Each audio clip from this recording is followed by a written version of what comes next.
అందరికీ వందనాలు.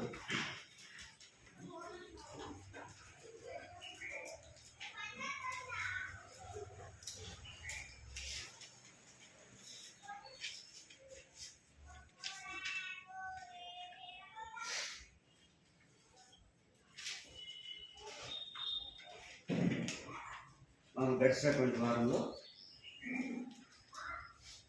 మత్తయి సువార్తని జ్ఞాపకం చేస్తున్నాం. మొట్టమొదటిగా దేవుడు మనకు ఇచ్చినటువంటి అవకాశాన్ని బట్టి దేవునికి కృతజ్ఞతలు తెలియజేస్తూ ఇటు అవకాశాన్ని మరొకసారి నాకు ఇచ్చినటువంటి సోదరులు కేశవాలు గారు కూడా ప్రత్యేకంగా వందనాలు. ఇంతవరకు మనము మొదటి క్లాస్లో విన్నటువంటి సంగతులను ప్రాథమికంగా సర్వేగా మనం విన్నాం. ఎలా వినాలో, వాక్యాన్ని ఎందుకు నేర్చుకోవాలో, ఎందుకు నేర్చుకోకూడదు అనేటటువంటి సంగతులు మనకు ఆ క్లాస్ ద్వారా మనకు తెలియజేయబడ్డాయి.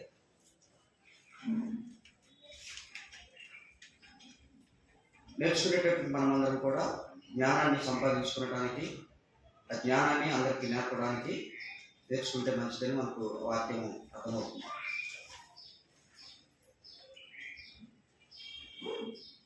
పోయిన వారం వచ్చినటువంటి వారాలు కొందరు ఉన్నారు. పోయిన నెలలో జనవరిలోనే మనం మొదటి శనివారం రోజున మత్తయి సువార్తని నేర్చుకునేటటువంటి క్రమంలో మనము ఇంట్రడక్షన్ మనం నేర్చుకునేము. అంటే మత్తయి ఎవరు, తర్వాత మత్తయి సువార్త ఏ కాలంలో రాయబడింది, అది ఎక్కడి నుంచి గ్రహించబడింది, రచన కాలం ఎప్పుడు, ఇటు విషయాలు మనం ఆలోచన చేసినప్పుడు మత్తయి సువార్తను రాసింది మత్తయి అని మనకు అర్థమవుతుంది. ఆయన ఎవరంటే ఏమనుకున్నాం? అపోస్తలుడు కదా. అపోస్తలుడి కంటే ముందు సుంకర్, పన్నులు వసూలు చేసేటటువంటి ట్యాక్స్ కలెక్టర్. ఆ తర్వాత యేసుని వెంబడించి ఆయన యేసుతో సమకాలికుడిగా ఉండి యేసు బోధించినటువంటి బోధనలన్నీ కూడా విని యేసుక్రీస్తు యొక్క చరిత్ర మొత్తం కూడా ఆయన తెలుసుకున్నది మొత్తం కూడా ఆయన రాశాడు పుస్తకం అనే సంగతి మనం జ్ఞాపకం చేశాం. తర్వాత ఏ ఉద్దేశంతో మత్తయి సువార్త రాయబడింది అని అంటే ఆయన ఏం చెప్పాలనుకున్నాడు? మత్తయి గారు యేసుక్రీస్తుని గురించి ఏం చెప్పాలనుకున్నాడు? మనము మత్తయి సువార్త మొదటి అధ్యాయంలోనే మొదటి వచనంలోనే మనం చూసాం. ఏంటి సార్ చదవండి.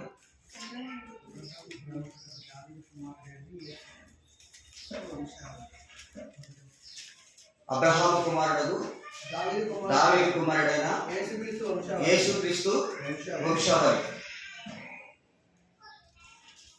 అబ్రహాము కుమారుడు దావీదు కుమారుడైన యేసుక్రీస్తు వంశావళి. దావీదు అన్నప్పుడు మనం ఏం చూసామంటే ఆయన రాజు. ఈ వంశం నుంచి వచ్చినటువంటి యేసుక్రీస్తు వారు కూడా ఏమవుతారు?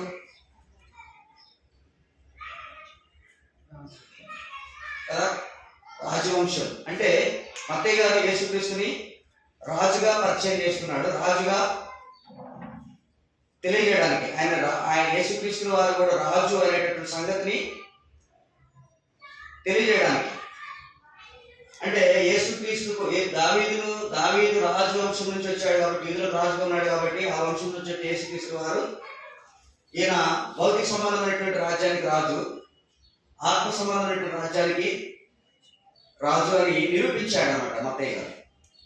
నిరూపించేటటువంటి క్రమంలోని ఆయన పుస్తకాన్ని రాశాడు అనేటటువంటి సంగతి మనము జ్ఞాపకం చేసుకున్నాం. ఇందులో మనము చాలా చాలా అంటే కొన్ని విషయాలు మనం మొదటి అధ్యాయం వరకు కూడా మనం కంప్లీట్ చేసుకున్నాం. మొదటి అధ్యాయం గురించి మనం ఆలోచన చేసినప్పుడు ఏం చేస్తామంటే, అంటే మొదటి భాగం, ఇందులో మొదటి భాగం రాస్తున్నాం. ఏమని రాస్తాం? మొదటి భాగం యేసు ప్రారంభ జీవితము, యేసు క్రీస్తు యొక్క ప్రారంభ జీవితం.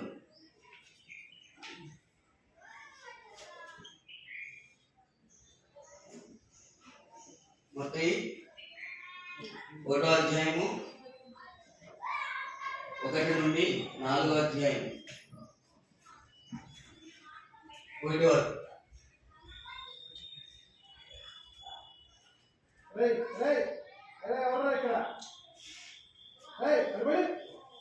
మరొకసారి రాసుకోండి. ఏంటంటే వంశావళి గురించి రాశారు. 1వ అధ్యాయము 1వ వచనం నుంచి 25వ అధ్యాయం వరకు మనం గమనించినట్లయితే ఇక్కడ ఇది మెయిన్ పాయింట్ అనుకుంటే ఏ పాయింట్ అనుకుంటే ఇక్కడ ఏం రాసుకోవచ్చు అంటే వంశావళి మరియు యేసు జన్మం.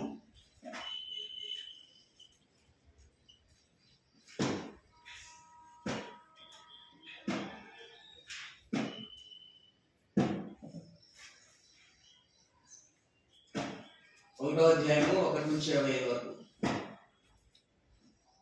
1వ అధ్యాయం 1 నుంచి 25 వరకు. ఇందులో సబ్ పాయింట్లు ఏంటంటే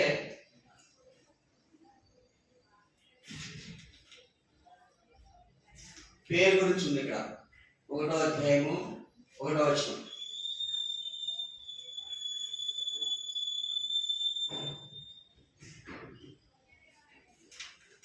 వంశావళి మనం గత వారంలో మనం చూసాము.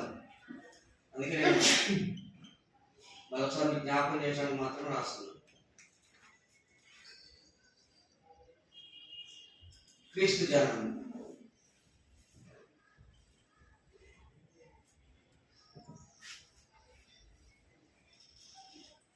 ఒకటి 18 నుంచి 25 వరకు.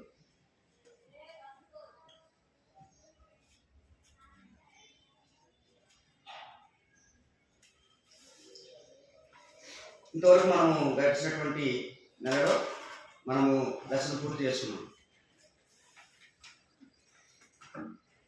ఏముంది? యేసుక్రీస్తు యొక్క పేరు గురించి చెప్పాడు 1వ వచనంలో. 2వ వచనం నుంచి 17వ వచనం వరకు వంశావళి గురించి చెప్పాడు కదా. వంశావళి అంటే ఎవరు? అబ్రహాం నుంచి అబ్రహాం ఇస్సాకును కను, ఇస్సాకు యాకోబును కను, యాకోబు యూదాను కను, అట్లా యాకోబు 12 మంది కుమారుల గురించి రాయడం జరుగుతుంది. అంటే యేసుక్రీస్తు యొక్క వంశావళి ఎక్కడి నుంచి ఎక్కడ ప్రారంభమై ఎక్కడ ముగిసింది అనేటటువంటి విషయాన్ని గురించి 17వ వచనం వరకు కూడా మనం గమనించాం. తర్వాత 1వ అధ్యాయం 18 నుంచి 20 వరకు యేసుక్రీస్తు యొక్క జననం గురించి చూసాం. 18 యేసుక్రీస్తు జనన విధం ఎట్లనగా అని అక్కడ మనకు కంటిన్యూ అవుతుంది. అదంతా కూడా మనము 1వ అధ్యాయంలో చూసాం. ఇప్పుడు మనము 2వ భాగం చూద్దాం.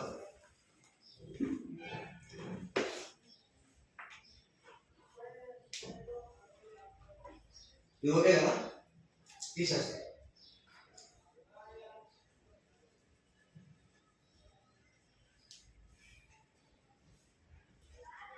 మాకు పోయినటువంటి నెలలోని ఈ విషయాలు చెప్పడానికి మాకు చాలా సమయం సరిపోయింది కదా.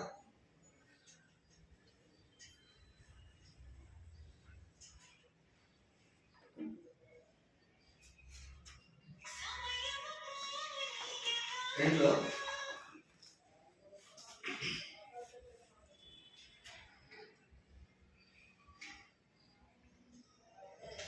యేసు బెత్లెహేము నందు జన్మించాడు.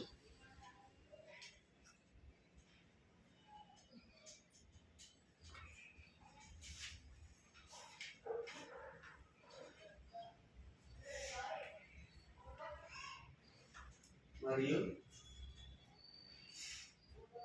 నజరేతు నందు పెరిగాడు.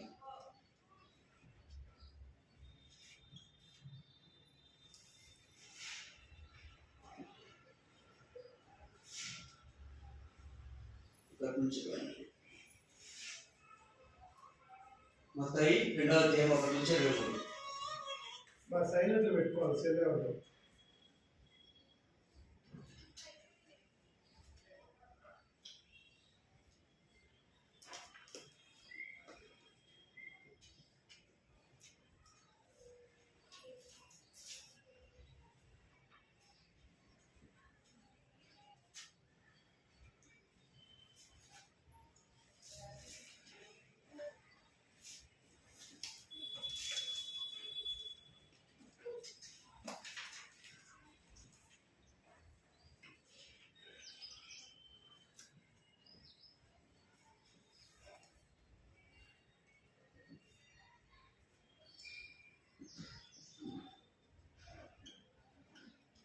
అర్థమైందా? ఇది హెడింగ్.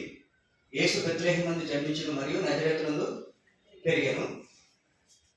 2:1-3 అందులో ఒక పాయింట్ ఏంటంటే ఆయన జన్మించిన మరియు తూర్పులో వచ్చిన జ్ఞానం చేత దర్శింపబడింది.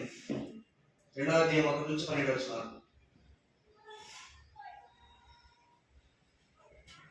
2 శిశువు ఐగుప్తులకు పంపబడింది.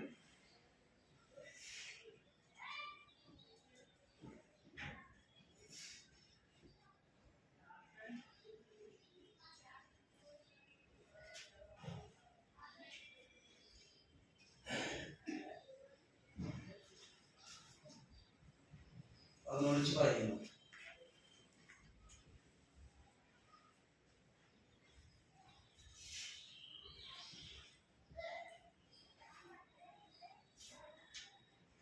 బెత్లెహేములో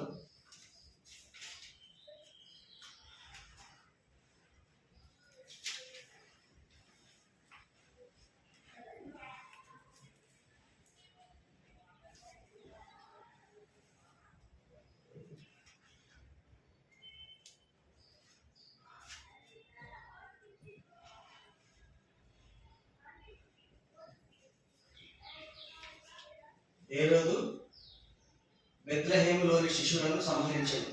మనకు చదివితే అర్థమవుతుంది. నేను రాసి ముందు తర్వాత మీకు ఎక్స్ప్లెయిన్ చేస్తాను.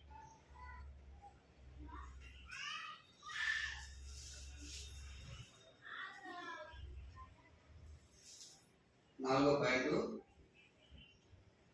ఐగుప్తు నుండి తిరిగి రాక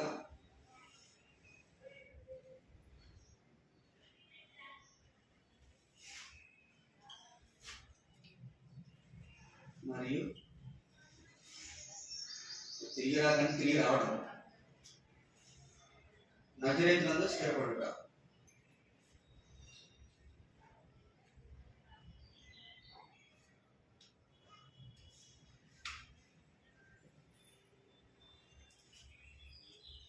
అధ్యాయము 19-23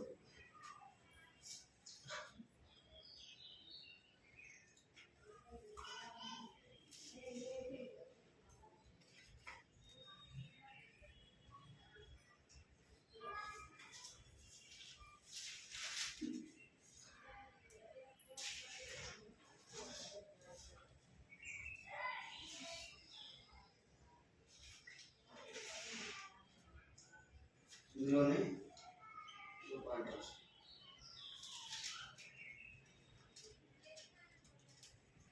యేసు యొక్క బాప్తిస్మము,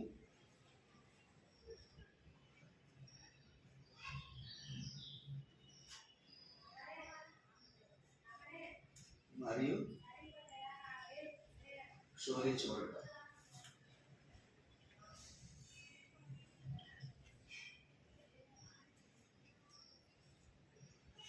అధ్యాయము 1-4 అధ్యాయము 11 వరకు. ఇది థర్డ్ పాయింట్.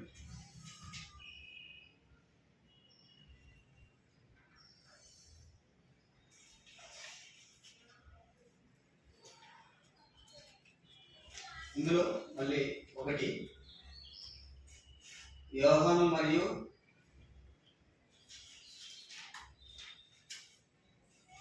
అతని బోధ.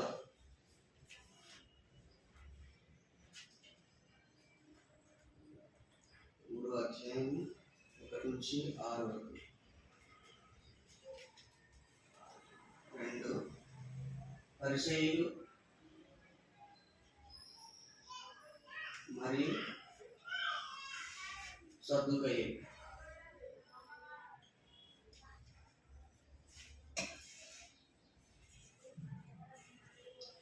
గద్దింపబడుట.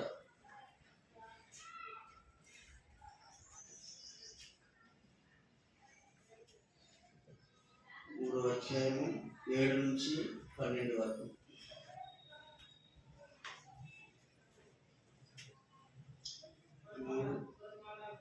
యోహాను యేసునకు బాప్తిస్మం ఇచ్చుట.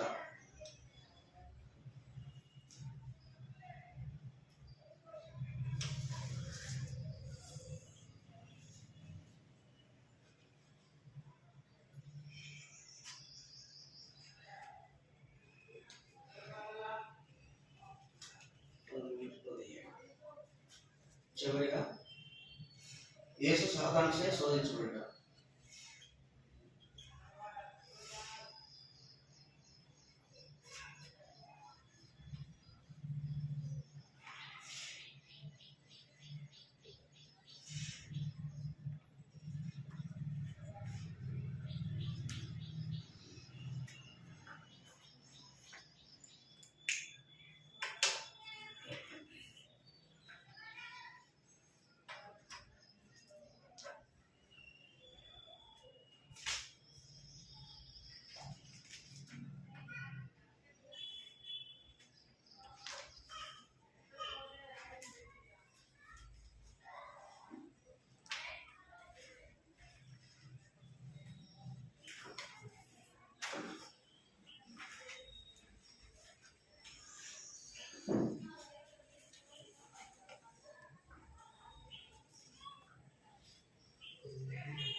అర్థమవుతుందా?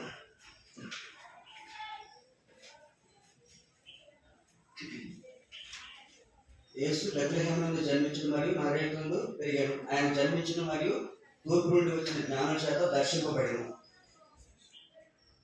శిశువు ఐగుప్తులకు పంపబడెను. హేరోదు బెత్లెహేములోని శిశువులను సంహరించెను. ఐగుప్తు నుండి తిరిగి రాక మరియు నజరేతు నందు స్థిరపడుట, అంటే ఐగుప్తు వెళ్ళారు, తర్వాత ఐగుప్తు నుంచి వచ్చి నజరేతు నందు స్థిరపడ్డారు.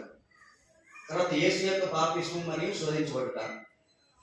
ఇందులోని యోహాను మరియు అతని బోధ, పరిసయ్యులు మరియు సద్దుకేయులు గద్దింపబడుట. యోహాను యేసులకు బాప్తిస్మం ఇచ్చుట, యేసు సాతానుచే శోధించబడుట. ఇది మనం 4వ అధ్యాయము 1 నుంచి 11 వచ్చిన వరకు మనం కింద చూస్తాం. అంటే మనం ఈరోజు 2 అధ్యాయాలు మనం పరిశీలన చేయొచ్చు. ఈ పాయింట్ మనం పాయింట్ వైజ్గా మనం చూసినప్పుడు ఏ భాగము ఎక్కడి నుంచి ఎక్కడి వరకు ఏం తెలియజేస్తుంది అనేది మనకు అర్థమవుతుంది. అయిపోతే ఒకసారి చూద్దాం పాయింట్ వైజ్గా.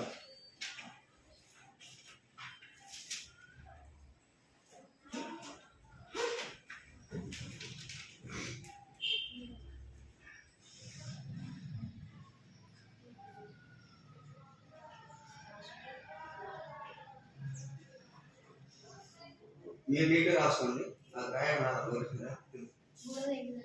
ఏదిగా యోహాను యేసులకు బాప్తిస్మం ఇచ్చుట, 3వ అధ్యాయం 13 నుంచి 17.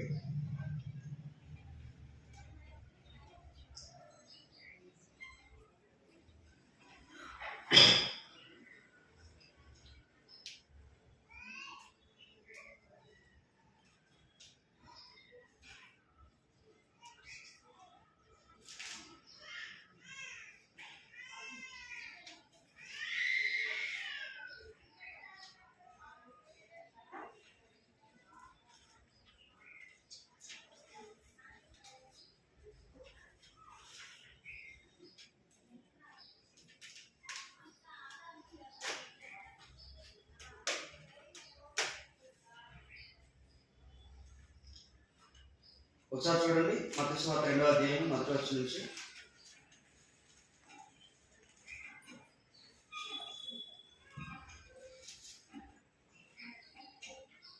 ఒకటి నుంచి 12 వచ్చిన వరకు మనం రాస్తున్నాము. యేసుక్రీస్తు వారు, ఆయన అంటే యేసుక్రీస్తు వారు జన్మించినటువంటి యేసుక్రీస్తు వారిని దర్శించడానికి జ్ఞానం రావడం, అది 1 నుంచి 12 వచ్చిన వరకు మనం గమనిద్దాం. రాజైన హేరోదు దినములందు యూదయ దేశపు బెత్లెహేములో యేసు పుట్టిన పిమ్మట ఇదిగో తూర్పు దేశపు జ్ఞానం యెరూషలేమునకు వచ్చి, యూదుల రాజుగా పుట్టినవాడు ఎక్కడ ఉన్నాడు, తూర్పు దిక్కున మేము ఆయన నక్షత్రం చూసి ఆయన పూజకు వచ్చిందని చెప్పి. హేరోదు రాజు ఈ సంగతి విన్నప్పుడు అతడును అతనితో కూడా యెరూషలేము వారందరూ కలవరపడి, కాబట్టి రాజు ప్రధాన యాజకులను ప్రజల్లో నుండి శాస్త్రులను అందరినీ సమకూర్చి క్రీస్తు ఎక్కడ పుట్టినని వారిని అడిగాను. అందుకు వారు యూదయ బెత్లెహేములోనే, ఎలాగనగా యూదయ దేశపు బెత్లెహేమా, నీవు యూదా ప్రధానంలో ఎంత మాత్రము అల్పమైన దాను కావు, ఇశ్రాయేలును నా ప్రజలను పరిపాలించడానికి నీలో నుండి వచ్చును అని ప్రవక్త ద్వారా వ్రాయబడి ఉన్నదని అని. అందరూ హేరోదు ఆ జ్ఞానులను రహస్యంగా పిలిపించి ఆ నక్షత్రం కనబడిన కాలం వారి చేత పరిష్కారంగా తెలుసుకొని, మీరు వెళ్ళి ఆ శిశువు విషయమై జాగ్రత్తగా విషయాలను తెలుసుకొనగానే నేను వచ్చి ఆయన పూజించినట్టు నాకు వర్తమానం చేయాలని చెప్పి వారి బెత్లెహేమునకు పంపాను. వారు రాజు మాట విని బయలుదేరిపోవచ్చుండగా ఇదిగో తూర్పు దేశంలో వారు చూసిన నక్షత్రము ఆ శిశువు నేను చోటికి మీదుగా నిలిచివచ్చే వరకు వారికి ముందుగా ఉండేది. వారు నక్షత్రం చూసి అధ్యానం భరతులై ఇంటిలోనికి వచ్చి తల్లి అయిన మరియను ఆ శిశువును చూసి సాగిలపడి ఆయన పూజించి తమ పెట్టెలు విప్పి బంగారమును సామ్రాణి గోళమును కానుకలుగా ఆయనకు సమర్పించింది. అది పాయింట్ అన్నమాట. అంటే ఇక్కడ ఈ జ్ఞానులు వచ్చి రాజుని ఎందుకు అడిగారు? రాజుని అడిగినటువంటి సంగతి మత్తయికి ఎలా తెలిసింది? మత్తయి ఎలా రాస్తున్నాడు కదా? ఆయన రాజుగా పుట్టినటువంటి సంగతి తెలియజేయాలని యేసుక్రీస్తుని ఏ ఉద్దేశంతో ఆయన తెలియజేస్తున్నాడు ప్రపంచానికి? ఈ పుస్తకం రాయాలని ఏ ఉద్దేశంతో అనుకున్నాడు అంటే యేసుక్రీస్తుని రాజుగా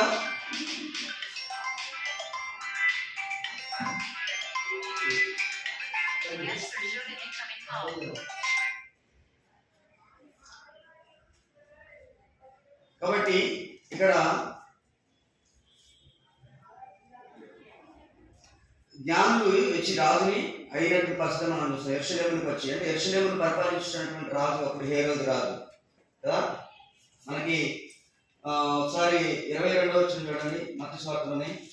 అయితే అర్కెలాయు తన తండ్రి అయిన హేరోదునకు ప్రతిగా యూదయ దేశమును ఏలుచున్నాడని విని, అంటే ఆ యూదయ దేశాన్ని పరిపాలించేటువంటి హేరోదు రాజు అప్పుడు రాజుగా ఉన్నటువంటి పరిస్థితిని బట్టి గమనించినట్లయితే తను తప్ప ఇంకొక రాజు రావడానికి వీల్లేదు అనేటటువంటి దురుద్దేశం ఆ రాజులో ఉందనేది మనకి ఇక్కడ స్పష్టంగా కనబడుతుంది. అటువంటి పరిస్థితుల్లో యేసుక్రీస్తు పుట్టినటువంటి సంగతి జ్ఞానులు మరి తెలుసుకున్నప్పుడు అది ఎలా తెలిసిందట? 2వ వచనంలో యూదుల రాజుగా పుట్టినవాడు ఎక్కడ ఉన్నాడు? తూర్పు దిక్కున మేము ఆయన నక్షత్రం చూసి ఆయన పూజకు వచ్చి తిని అన్నాడు. తూర్పు దిక్కున నక్షత్రాన్ని చూశారు.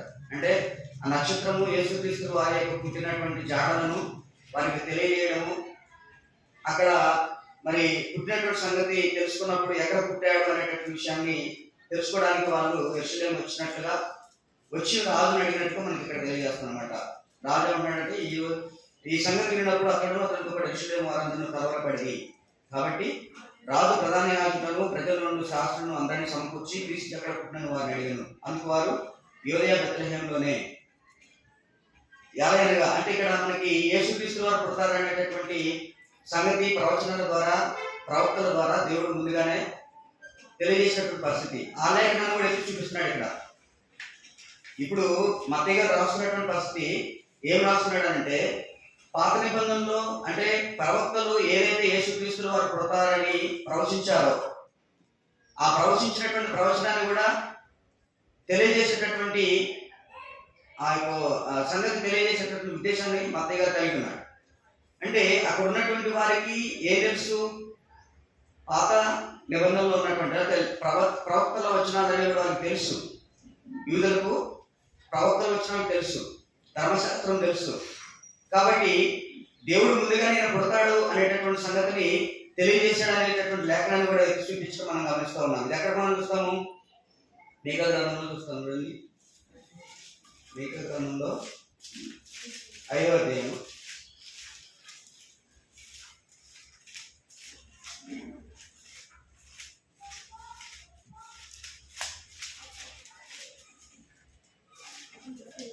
2వ వచనం 5వ అధ్యాయం. బెత్లెహేము ఎఫ్రాతా యూదా వారి కుటుంబంలో నీవు స్వల్పమైన గ్రామమైనడు, నా కొరకు ఇశ్రాయేలును ఏలబోవువాడు నీలో నుండి వచ్చును అన్నాడు. ఎక్కడి నుంచి? ఇశ్రాయేలును ఏలబోవువాడు నీలో నుండి వచ్చును. బెత్లెహేము ఎఫ్రాతా అంటే బెత్లెహేములో నుండి యేసుక్రీస్తు వారు పుట్టాడు అనేటటువంటి సంగతి ముందుగా ప్రవక్తలు ప్రవచించారు. ఆ విధంగా యేసుక్రీస్తు వారు పుట్టాడు.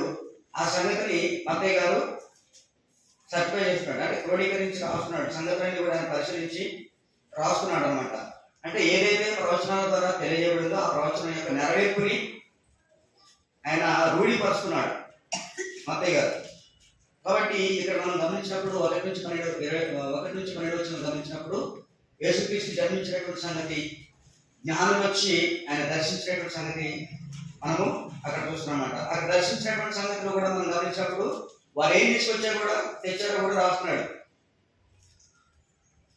చూడండి 11 వచ్చినారు. వారు నక్షత్రం చూసి అత్యానందభరితులై ఇంటిలోనికి వచ్చి తల్లి అయిన మరియను ఆ శిశువును చూసి సాగిలపడి ఆయన పూజించి తమ పెట్టెలు బంగారము సామ్రాణి గోడను కానుకలుగా ఆయనకు సమర్పించారన్నమాట.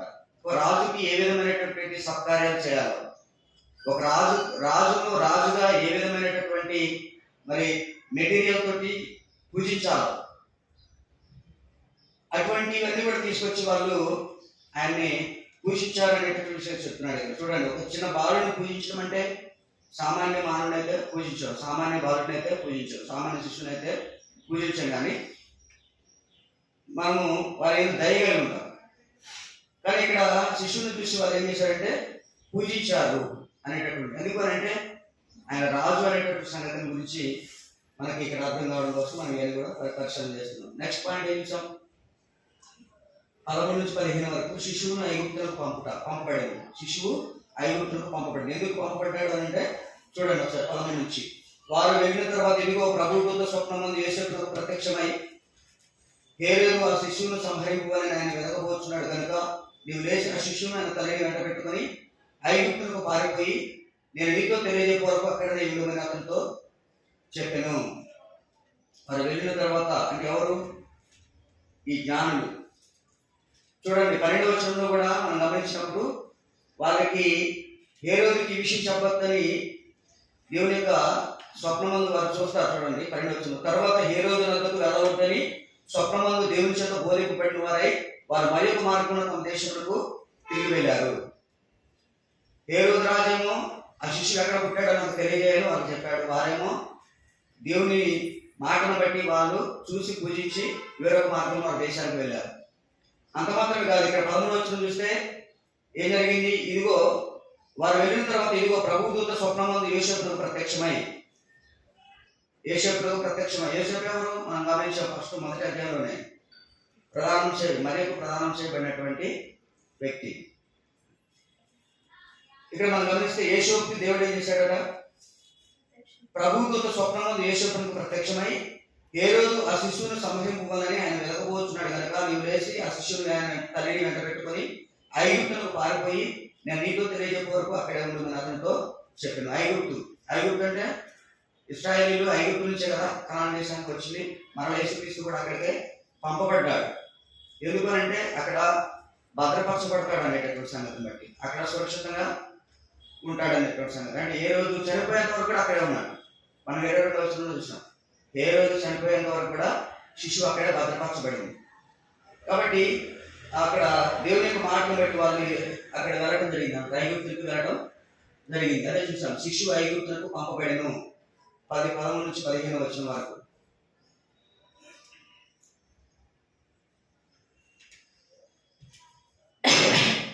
తర్వాత 16 నుంచి 18 వరకు హేరోదు బెత్లెహేములోని శిశువులను సంహరించింది. హేరోదుకి ఏమైంది, కోపం వచ్చేసింది.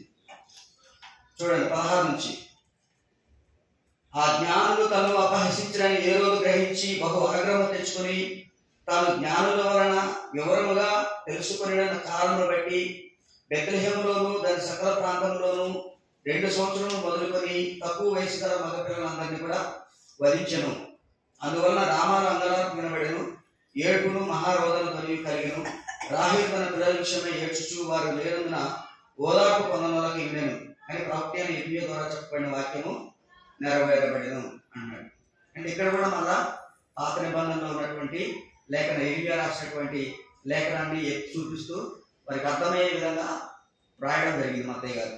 ఇక్కడ ఏం చెప్తున్నాడంటే ఒక రాజు చెప్పినటువంటి మాట వినకుండా ఉండటం అంటే వారికి ఏమవుతుంది, వారి ప్రాణానికి హాని కదా. ఒక రాజు ఇచ్చినటువంటి ఆజ్ఞ వినకుండా ఉండటం అంటే వారి ప్రాణానికి హాని. అయినప్పటికీ కూడా వాళ్ళు ఏం చేశారంటే దేవుని యొక్క మాటను బట్టి వారు మరి ఆ రాజుకి సమాచారం తెలియజేయకుండా ఆయన ఏం చెప్పాడు, ఒకవేళ మీరు ఆ శిష్యుని కలుగురు వింటే నాకు కూడా సమాచారం ఏంటి, నేను కూడా వచ్చి పూజిస్తా అన్నాడు. కానీ ఆయన మనసులో ఏముందంటే నాకు తప్ప వేరొక రాజు మళ్ళీ పుట్టటమా, ఒకవేళ ఆ శిష్యుని కనుక గుర్తిస్తే చంపేయాలనే ఉద్దేశంలో సంహరింపవలనని అతని ఉద్దేశం ఉంది. కాబట్టి అతన్ని చంపేటటువంటి అవకాశము లేకుండా పోయిందని ఏం చేశాడంట? ఆ జ్ఞానులు తను అపహరించరని అపహాస్యం చేశారనేటటువంటి విషయం మాట్లాడుతున్నాడు ఇక్కడ. హేరోదు గ్రహించి ఆగ్రహం తెచ్చుకొని తాను జ్ఞానుల వలన వివరముగా తెలుసుకునే కారణములు బట్టి అంటే ఆయన్ని యేసుక్రీస్తు వారు ఎక్కడ పుడతారు అనేటటువంటి విషయం అడిగి అప్పటికే చాలా కాలం అయిపోయింది. కాలం గడిచిపోయింది. అంటే 2 సంవత్సరాలు అన్నాడు ఇక్కడ. 2 సంవత్సరములు మొదలుకొని తక్కువ వయసు గల మగపిల్లలందరినీ వధించను. ఆయనకు అప్పుడు గుర్తొచ్చింది, నిజంగా ఒకవేళ రాజే పుట్టుంటే నన్ను చంపేసి అతను రాజు అవుతాడేమో. కానీ యేసుక్రీస్తు వారు భౌతిక సంబంధమైనటువంటి రాజ్యానికి రాజుగా రాలేదు, ఆత్మ సంబంధమైనటువంటి రాజ్యానికి రాజుగా వచ్చాడు. రాజుగా ఏమన్నాడు? నీవు రాజు అంటే నీవు అన్నట్టే, కానీ నా యొక్క రాజ్యం ఇహలోక సంబంధమైనది కాదు అని అంటాడు. కానీ యేసుక్రీస్తు వారు రాజుగా పుట్టాడు అని జ్ఞానులు హేరోదుని అడిగినప్పుడు హేరోదు ఏమనుకున్నాడు? భౌతిక సంబంధమైనటువంటి రాజుగా భావించి నేను కాకుండా వేరొక రాజు పుట్టడానికి వీల్లేదు, ఒకవేళ పుట్టింటే చంపేసేయాలి అనేటువంటి దురుద్దేశంతో ఉండి ఏం చేశాడంటే బెత్లెహేంలో అక్కడ ఏం చేశాడు? 2 సంవత్సరాలు మొదలుకొని తక్కువ వయసు గల మగపిల్లలందరూ కూడా చంపించాడు అనమాట. ఆయన చంపించడానికి కారణం ఏంటంటే అతని యొక్క దురుద్దేశం. రాజు అనేటటువంటి ఆ మాటను బట్టి చిన్నపిల్లలందరినీ కూడా చంపేయడం అంటే అది చాలా దుశ్చర్య. కాబట్టి ఇలా చంపుతాడు అనేటటువంటి సంగతి కూడా ప్రవక్తల గ్రంథంలో ఇర్మియా ప్రవచించినటువంటి ప్రవచనాన్ని మనకి ఇక్కడ ఎత్తి చూపించడం జరిగింది. తర్వాత మనం రాసుకుంటాము. మనకి కొత్త నిబంధనలోని ఉన్నటువంటి రిఫరెన్స్లు పాత నిబంధనలు ఎక్కడెక్కడ ఉన్నాయో అవన్నీ కూడా మనం రాసుకుందాం. తర్వాత పాయింట్ ఏంటి? 16-18 అయిపోయింది కదా. 19-23 ఐగుప్తు నుండి తిరిగి రాక మరియు నజరేతు నుండి స్థిరపడుట. ఐగుప్తు నుండి తిరిగి రాక ఎవరు? ఐగుప్తుకి వెళ్ళిన యేసుక్రీస్తు వారు కదా. తల్లి మరియు శిశువు కూడా మరి దేవుని యొక్క ఆజ్ఞను బట్టి యేసు ఏం చేశాడంటే ఐగుప్తులకు తీసుకెళ్ళాడు. ఇక్కడ ఎందుకు వచ్చాడని మనం చూస్తున్నాం అన్నమాట. మనం 19-23 వచ్చిన చదివితే మనకు అర్థమవుతుంది. హేరోదు చనిపోయిన తర్వాత ఇదిగో ప్రభువు దూత ఐగుప్తులో యోసేపుకు స్వప్నముతో ప్రత్యక్షమై నీవు లేచి శిశువును తల్లిని తోడుకొని ఇశ్రాయేలు దేశముకు వెళ్ళుము, శిశువు ప్రాణం తీయుచున్న వారు చనిపోయారని చెప్పాను. అప్పుడు అతడు లేచి శిశువును తల్లిని తోడుకొని ఇశ్రాయేలు దేశమునకు వచ్చెను. అయితే అర్కెలాయు తన తండ్రి అయిన హేరోదునకు ప్రతిగా యూదా దేశము ఏలుచున్నాడని విని అక్కడికి వెళ్ళవచ్చి స్వప్నముందు దేవుని చేత బోధింపబడిన వాడే గలిలయ ప్రాంతంలోకి వచ్చి నజరేతుల ఊరికి వచ్చి అక్కడ కాపురం ఉండేది. ఆయన నజరేతుడు అనబడిన ప్రవక్తలు చెప్పిన ఆయన నజరేయుడు అనబడునని ప్రవక్తలు చెప్పిన మాట నెరవేరినట్లు ఇది ఇలాగూ జరిగాను. ఆయన నజరేయుడు అనబడును అనేటటువంటి మాట నెరవేరేటట్లు యాక్చువల్గా గలిలయకి వెళ్ళాలనుకున్నారు, కానీ మరలా దేవుని యొక్క మాట చొప్పున అంటే ఆ శిశువును రక్షించే పని దేవుడు తీసుకున్నాడు. దేవుడు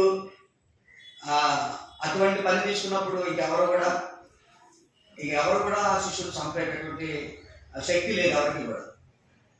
దేవుడే నడిపిస్తున్నాడు, దేవుడే బోధిస్తున్నాడు. జ్ఞానులకు దారి చూపించింది దేవుడే. తర్వాత మరి ఆ జ్ఞానులను హేరోదు రాజుకు పలానా దగ్గర శిశువు పుట్టాడు అనేటువంటి సంగతిని తెలియజేయగలది దేవుడే. ఆ తర్వాత యోసేపుకు ఐగుప్తులకు పారిపోమని చెప్పింది దేవుడే. ఆ తర్వాత అక్కడ నుంచి మరి ఎవరైతే శిశువును చంపాలని చూస్తున్నారో వారు చనిపోయారు అనేటటువంటి విషయాన్ని తెలియజేసింది దేవుడే. ఆ తర్వాత వారు ఎక్కడికి వెళ్ళాలో మరి ఎక్కడ నివాసం కలిగి ఉండాలో తెలియజేసింది కూడా దేవుడు. అంటే ఇది మొత్తం కూడా దేవుని యొక్క కార్యము అనేది మనం జ్ఞాపకం చేసుకోవాలి. ఇదంతా కూడా దేవుడు జరిగించాడు అనేటటువంటి విషయాన్ని అప్పుడున్నటువంటి యూదులకు అంటే మత్తయి గారు రాసేటటువంటి కాలంలోని వారిని ఏ విధంగా దేవుని వైపు నడిపించాలి, వారికి ఏ విధంగా యేసుక్రీస్తు వారు రాజుగా వచ్చాడు అనేటువంటి విషయాన్ని చెప్పాలి. వారు ఏ విధంగా చెప్తే వింటారు, ఏ విధంగా చెప్తే వారి యొక్క హృదయంలో యేసుక్రీస్తుని రాజుగా అంగీకరిస్తారు అనేటటువంటి విషయాలన్నింటినీ క్రోడీకరించి దేవుడు మత్తయి గారి చేత ఈ పుస్తకాలు రాయించాడు అనేటువంటి విషయాన్ని మనము జాగ్రత్తగా జ్ఞాపకం ఉంచుకోవాలి. ఇంతవరకు మనం గమనించినప్పుడు అది 2వ అధ్యాయంలో ఉన్నటువంటి విషయాలు అన్నమాట. ఇవన్నీ కూడా 2వ అధ్యాయంలో మనము పాయింట్ వైజ్గా చూసినప్పుడు మనకు కనబడేటటువంటి విషయాలు. పార్ట్లీ మనం నేర్చుకున్నప్పుడు గుర్తుండిపోతాయి అన్నమాట. ఏ విషయం ఎక్కడి నుంచి ఏ వచ్చిన నుంచి ఏ వచ్చిన వరకు ఏ విషయం తెలియజేయబడింది అనేది మనము ఇట్లా రాసుకోవడం ద్వారా మనకు అర్థమవుతుంది అనేది ఇక్కడ పార్టీ అంశం. 3వ అధ్యాయంలోకి వెళ్తే 3వ అధ్యాయంలో మనం రాసుకున్నట్టు యేసు యొక్క బాప్తిస్మం మరియు శోధింపబడుట. అంటే యేసుక్రీస్తు వారు పుట్టడము, తర్వాత ఆయన ఎక్కడ పెరగడం అనేది మనం ఇక్కడ గమనించవచ్చు. 2వ అధ్యాయంలో మొదటి 2వ అధ్యాయం. 3వ అధ్యాయానికి వచ్చేసరికి ఆయన పెరిగినటువంటి క్రమంలోనే ఆయన బాప్తిస్మం పొందడం, తర్వాత బాప్తిస్మం పొందిన తర్వాత అపవాది చేత శోధించబడటం, అది మనం 3వ అధ్యాయంలో మనం గమనిస్తాం. 3-4 అధ్యాయాలు మొదటి ఏం చూస్తాం. 3వ అధ్యాయం 1 నుంచి 6 వచనాలకు ఏముందంటే యోహాను మరియు అతని బోధ. యేసుక్రీస్తు వారి కంటే ముందు యోహాను గారు వచ్చారు. ఆయన బాప్తిస్మం ఇచ్చేటటువంటి యోహాను గారు ఆయన వస్తాడని కూడా మనకు రాయబడినటువంటి లేఖనాలు మనకి గ్రంథంలో మనం చూస్తాం. ఒకసారి మనం చూసినట్లయితే 3వ అధ్యాయంలో 1 నుంచి 6 వచనాలు యోహాను మరియు ఆయన బోధ. ఆ దినముల యందు బాప్తిస్మిచ్చు యోహాను వచ్చి పరలోక రాజ్యం సమీపించినది, మారుమనస్సు పొందుడని యూదయలో ప్రకటించుచుండెను. ప్రభు మార్గం సిద్ధపరచుని ఆయన ప్రవక్త సరాలం చేయడని అరణ్యంలో కేకవేయు ఒకరి శబ్దము అని ప్రవక్త యెషయా ద్వారా చెప్పబడినటువంటి ఇతడే. అంటే బాప్తిస్మం ఇచ్చేటటువంటి యోహాను గారు ప్రభు మార్గాన్ని ప్రకటించడానికి వస్తాడనేటటువంటి లేఖనం కూడా ఎత్తి చూపిస్తున్నాడు ఇక్కడ.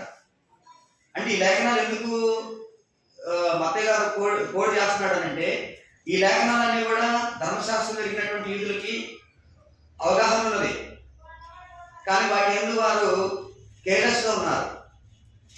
ఈ విషయాలు తెలియజేసినప్పుడు అవి నిజమనేటటువంటి విషయాన్ని, అవి నిజంగా జరిగింది అనేటటువంటి విషయాన్ని వారు గ్రహించలేకున్నారు.